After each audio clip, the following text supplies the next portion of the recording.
Uy, update sa tindahan ni Beyonce, malapit na matapos.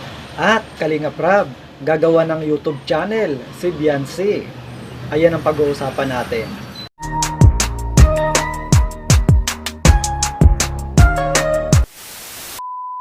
Hello guys, welcome back to my YouTube channel. Panibagong araw at panibagong reaction commentary video na naman ang ating gagawin.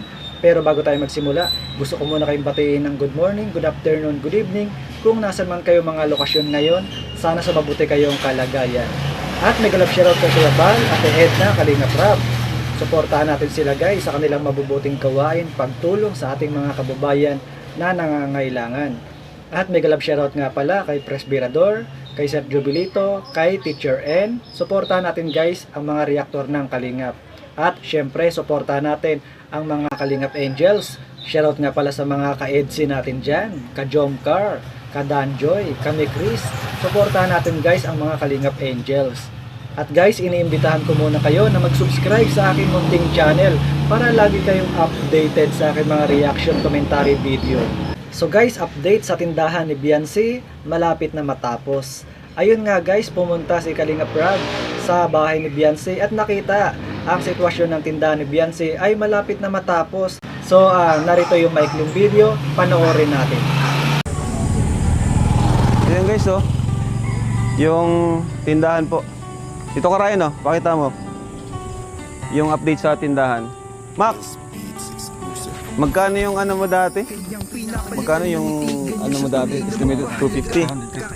Sa tingin ko lang pa yung 250. Malagpas na yan. Wala pa nga yung roll up niyan. Yung 250 mura na yun. Mura na sa ngayon. Mura na yun. Pero Dahil pa nga na mahalap. yung 250 di yun kaya dyan. Di yun kaya gawin dyan. Di yun kaya ganito kaganda. Ang ganda, oh. Grabe. Pati yung bubong guys, oh, napakabilis. Ayan guys. Kita mo? Ganda. Grabe. So yan po yung update sa bahay nila Beyonce, and may gagawin pa dito, bakod. Yan, may bakod pa dito. So ayun nga guys, napanood nyo yung maikling video at maganda na yung tindahan ni Beyonce, malapit na matapos. At magkakaroon na talaga ng pangkabuhayan ang pamilya ni Beyonce. Malaking tulong yan sa pamilya ni Beyonce. So guys, update din sa bahay ni Beyonce. Yung bakuran sa likuran ng bahay ni Beyonce, umpisahan na rin lalagyan ng bakod. At maganda yan para safe na safe talaga ang pamilya ni Beyonce. So guys, update sa pag-uusap ni Kalinga Prab at Beyonce. Napagdesisyon na ni Kalinga Prab na gagawa ng YouTube channel si Beyonce. So guys, narito yung maikling video na pag-uusap nila Kalinga Prab at Beyonce. Panoorin muna natin. Kagaya ni Carla, gagawan din kita ng channel mo para makaipon ka ng subscribers. Grabe. Okay lang ba sa'yo? Opo, yes, grabe. Sobrang ano po yung laking achievements po yung ganun. Para naman, nung nakarang kasi ano ka pa lang, syempre high school ka pa lang, diba? So ngayon, pwede na yun. Kung ano lang. Hindi pa man po pwede kasi hindi pa po 18 mo po yan. Oo, yan. And kami pa rin naman yung magmamanage sa'yo, diba, sa channel mo. Para hindi mo pa rin mapabayaan yung channel mo. So yun, bahala ko sa'yo para ano, sayang din kasi maraming sumusuporta rin sa'yo. Para makapag-provide ka na rin sa iyong family mo mula sa iyong sariling channel. So guys, ayun nga guys, good news yan guys. Magkakaroon na ng YouTube channel si Beyonce at malaking tulong yan para kay Beyonce. Dahil pangarap ni Beyonce, matulungan ang kanyang pamilya, maging yung kanyang mga kapatid, gusto niya makakatulong para mapag-aral niya. So malaking tulong yan talaga kay Beyonce. So guys, asahan natin kapag meron ng YouTube channel si Beyonce at siya ay ma-monetize at magla-live na si Beyonce. So asahan natin din na maraming pakulay ang darating sa kanyang live, katulad sa live ni Carla.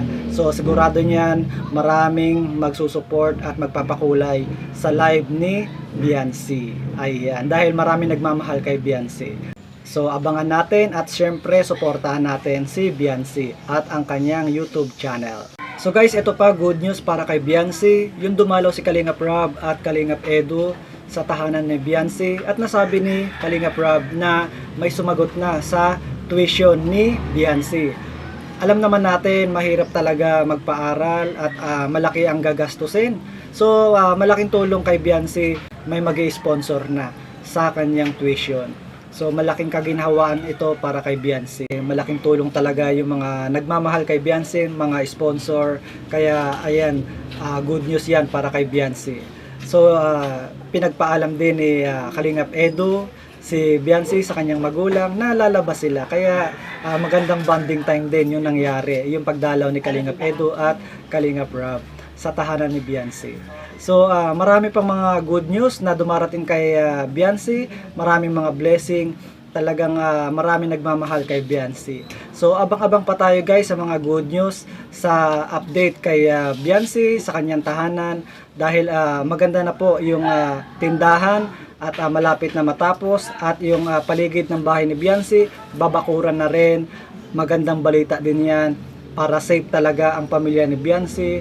At syempre yung tuition fee ni Beyonce sa kanyang pag-aaral ay may sumagot na. Maraming blessing na dumarating kay Beyonce. Ganyan talaga kapag mabait na bata. So deserve ni Beyonce yung mga natatanggap niyang blessing. So guys, abangan natin yung mga iba pang update kay Beyonce. So ayun lang muna ang aking reaction video for today. So guys, maraming salamat sa mga nanood, at suportahan natin si Beyonce sa darating na magkaroon siya ng YouTube channel. So guys, suportahan din natin si Kalingap Rob para mas marami pa siyang matulungan na mga kababayan natin na nangangailangan. So ayun lang guys ang aking reaction video for today, at maraming salamat sa mga nag-subscribe. Magkita-kita ulit tayo sa next video. Thank you for watching. God bless.